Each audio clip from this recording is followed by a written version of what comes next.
Wow!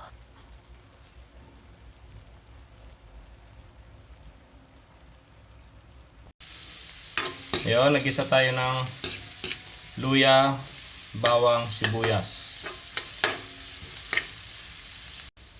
Pag okay na yung ginigisa natin, yan, meron tayo dito yung manok. Chicken breast to.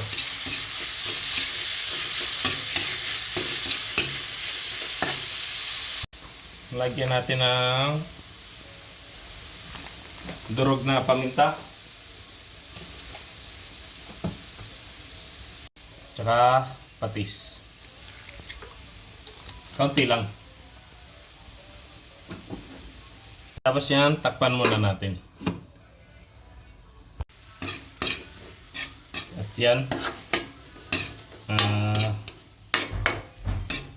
natanggal na yung parang tubig niya. Tubig sa manok. Lagyan na natin tong patay ng manok.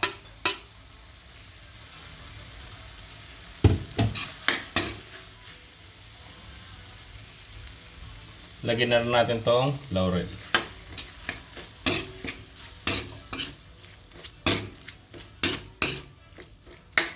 Tapos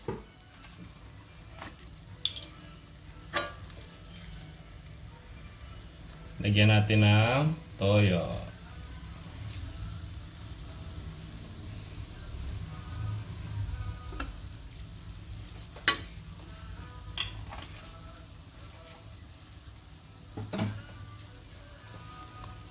Lagyan natin ng Knorr seasoning.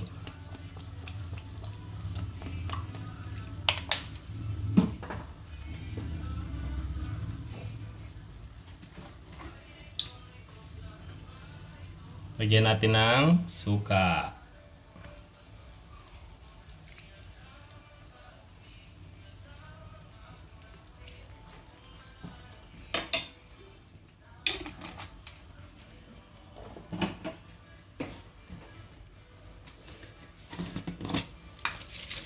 Lagyan natin ng brown sugar. Mag-adjust na lang tayo mamaya pagka may kulang sa timpla natin.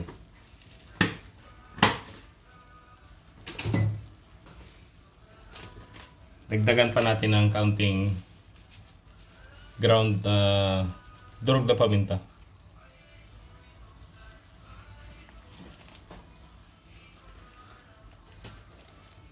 Yan, hayaan muna natin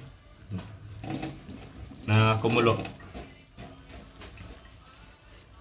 Takpan muna natin. Yan. After ng ilang minuto, yan, buksan na natin.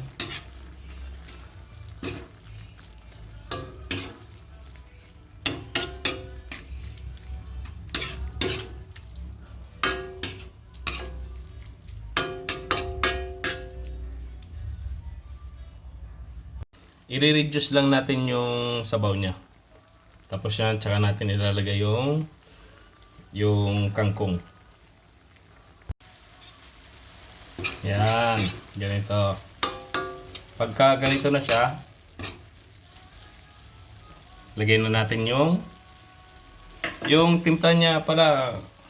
Okay na yun sa akin para yung lasa niya.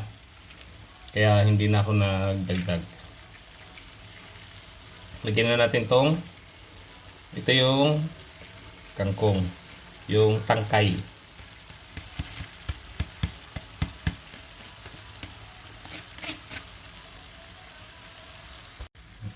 Haluin lang natin.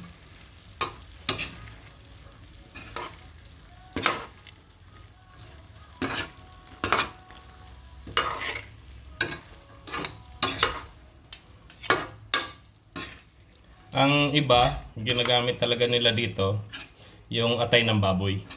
Tapos yung pork meat. Pero ako kasi mas gusto ko lang yung manok gamitin. Para mas healthy.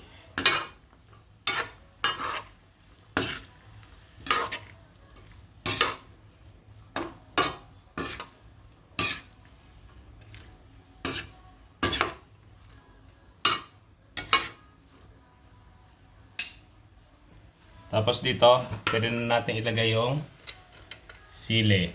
Siling ano to? Ano yan? Yung pang sigang.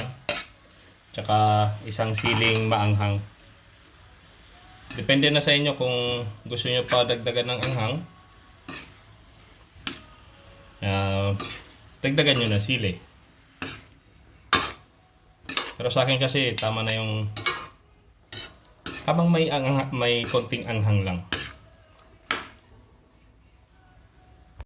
Takpan muna natin para maluto na yung kangkong.